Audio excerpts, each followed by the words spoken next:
నమస్కారం.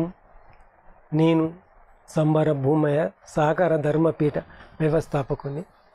మిత్రులారా, ఈరోజు సహకార ధర్మము, మార్కెట్ ఎకానమీ నుండి రక్షణ అంశం గురించి మనం మాట్లాడదాం. ఇంతవరకు అర్థం చేసుకున్నాం ఏంటంటే, ఈ 30 సంవత్సరాల్లో భారతదేశంలో సరళీకృత ఆర్థిక విధానము, అదే మార్కెట్ ఎకానమీ అమలు చేయడం వలన మొత్తం పంపిణీ వ్యవస్థ,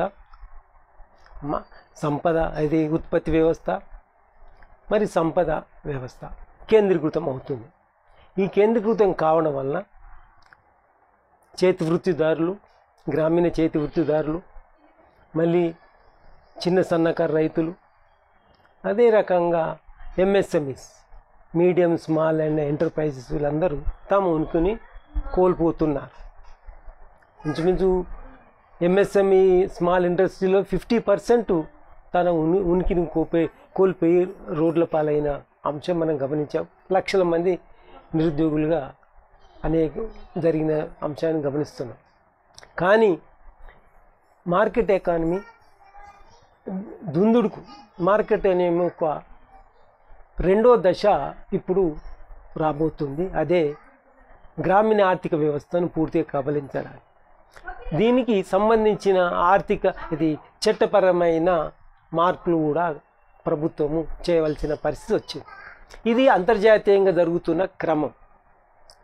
మనము ఆ అంతర్జాతీయ దాంట్లో భాగస్వాములు ఉన్నాము కాబట్టి మనం కూడా అటువంటి తెచ్చిందని భావించాలి, ప్రభుత్వాలకు ఇష్టం లేకున్నా. అయితే మరి ఈ కర్తవ్యంలో మనము సహకార ఉద్యమం కానీ, మాసంటోళ్ళు, మళ్ళీ సహకార ఉద్యమ కార్యకర్తలు, సహకార ఉద్యమము ప్రభుత్వం మీద తెచ్చిన ఒత్తిడిగా మూలంగా ఇప్పుడు అటువంటి సహకార రంగంలో మార్పులు చేసిన అమలుకు కొంత వెనుకంజ వేసింది, తాత్కాలికంగా ఆపివేసింది. కానీ ఈ మార్కెట్ ఎకానమీ దుందుడుకు మాత్రం తప్పనిసరి రాబోతుంది. ప్రభుత్వాలు ఏం చేయలేని పరిస్థితులు ఉన్నాయి ప్రపంచవ్యాప్తంగా. ఎందుకంటే మనం ఘాట్ మీద సంతకం చేసినాం. సో IMFలో, వరల్డ్ బ్యాంకులో మనమందరం ఒక భాగస్వామి. సో దీని నుండి ప్రభుత్వాలు అంత చొరవ రక్షించడానికి, మనకు ప్రజలు చేస్తున్న పోరాటాన్ని కానీ, చేయితో కానీ ప్రభుత్వము రక్షణ ఇవ్వగలుగుతుంది, లేకుంటే మౌలిక సదుపాయాలు కల్పించగలుగుతుంది. కానీ ప్రభుత్వాలే స్వయంగా దానిని అడ్డుకునే పరిస్థితి లేదు. కాబట్టి మనం ఏం చేద్దాం పౌరులుగా? మరి ఇప్పుడు ఇదే క్రమం కొనసాగితే ఒక 5-10 సంవత్సరాల్లో మొత్తము గ్రామీణ వ్యవస్థలో చిన్న సన్నకారు రైతులు అనే వాళ్ళు ఉండరు. మొత్తం బ్యాంకింగ్ అంతా 1-2 బ్యాంకింగ్లు అవుతుంది, అన్ని ప్రైవేట్ బ్యాంకులు అవుతుంది. మొత్తము మార్కెటింగ్ విధానం కూడా సెంట్రలైజ్ అవుతుంది. అంటే ఏంది మార్కెట్ ఎకానమీ అంటే ఏంది? ఇక్కడ పెట్టుబడిదారుల పూలింగ్, అది ఐక్యమైంది. పెట్టుబడిదారులు ఐక్యమైనరు. ఆ పూలింగ్లో కూడా చిన్న మధ్య పెట్టుబడిదారులు నిర్వీర్యం అయిపోయారు. ఓన్లీ పెట్టుబడిదారులు ఐక్యమైనరు. పెట్టుబడిదారులు ఐక్యం కావడం వలన ఇప్పుడు కొనుగోలుదారులకు వాళ్ళకు ఛాయిస్ ఉండేది, వాళ్ళు చెప్పిన ధరకు మనం కొనవలసి వస్తుంది. అదే రకంగా సామాజికంగా అనేక ఆచారాలు సమాజంలో ఏర్పడతాయి అన్న. కుటుంబ వ్యవస్థ వస్తుంది. మన భారతీయ తత్వం అనేది సాంస్కృతిక సామాజిక విలువలు పోతాయి.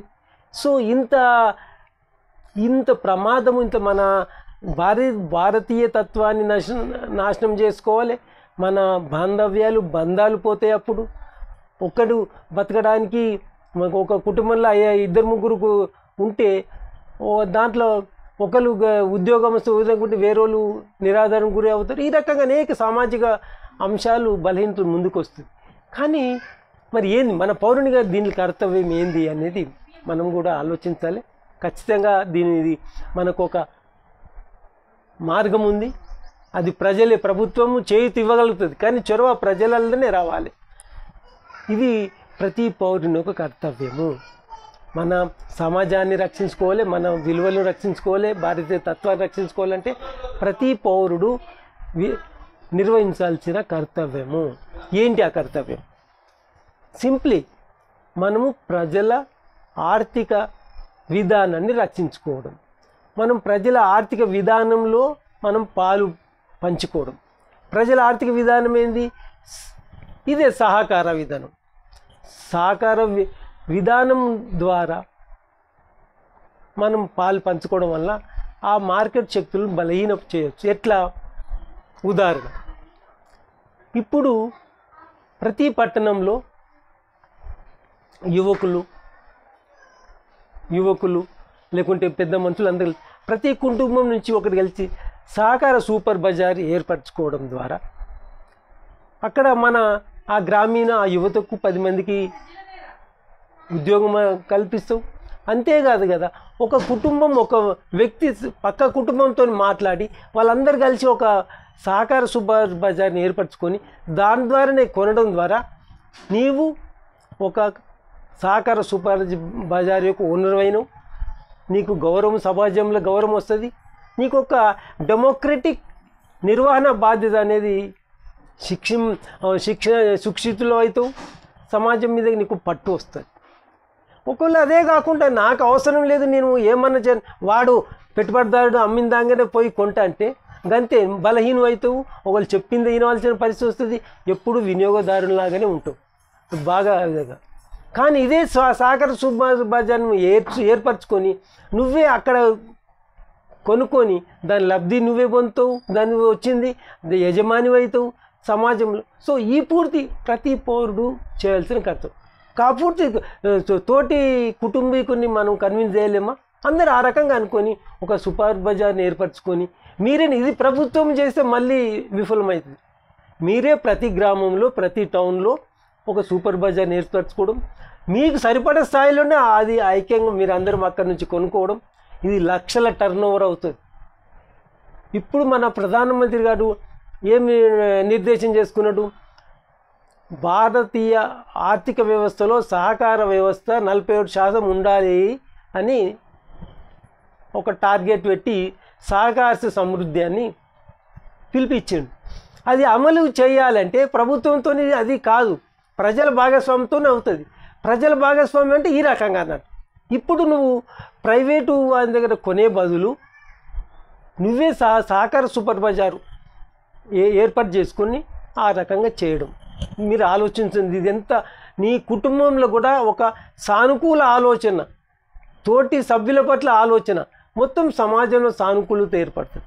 రెండో అంశం, మనము చిన్న సన్నకారు రైతులు వ్యవసాయ కూలీలు ఉన్నారు మెజారిటీ, వీళ్ళందరూ కలిసి ఒక ప్యాకింగ్ సెక్షన్ చేయడానికి కూడా విదేశీ వాడు అప్పు ఇవ్వాలన్నా మనము చేసుకోవచ్చు కదా.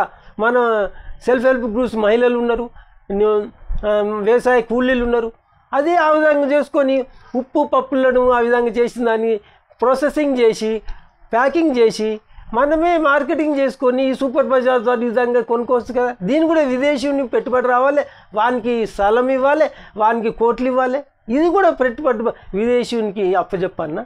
మీరు ఆలోచించండి, మీరే చేసుకోవచ్చు. మనమే గ్రామీణ యువత ఉన్నది, అగ్రికల్చర్ లేబర్స్ ఉన్నారు, ఈ రకంగా చేసుకొని ఈ agricultural producers processing and marketing సహకార సంఘాలను ఏర్పరచుకోవడం ద్వారా మన గ్రామీణ వ్యవస్థలకు చాలా ఉపాధి వస్తుంది, ఒక గ్రామీణ ఆర్థిక వ్యవస్థ డెవలప్ అవుతుంది. అదే రకంగా యువకులు ఉన్నారు, పట్టణాలలో ఉన్నారు, గ్రామ పంచాయతీలు ఉన్నారు, లేబర్ కాంట్రాక్ట్ సొసైటీస్ని చేసి వాళ్ళకే ఆ లేబర్ కాంట్రాక్ట్ సొసైటీస్ ద్వారా ఈ పనులు ఇచ్చినట్టయితే వాళ్ళే దీనికి ఎవడో మళ్ళీ ఒకటి కట్టాలంటే ఎవడో వేరే వాళ్ళు చేయాల్సిన అవసరం లేదు కదా, వాళ్ళకి స్వయం ఉపాధి అవుతుంది కదా.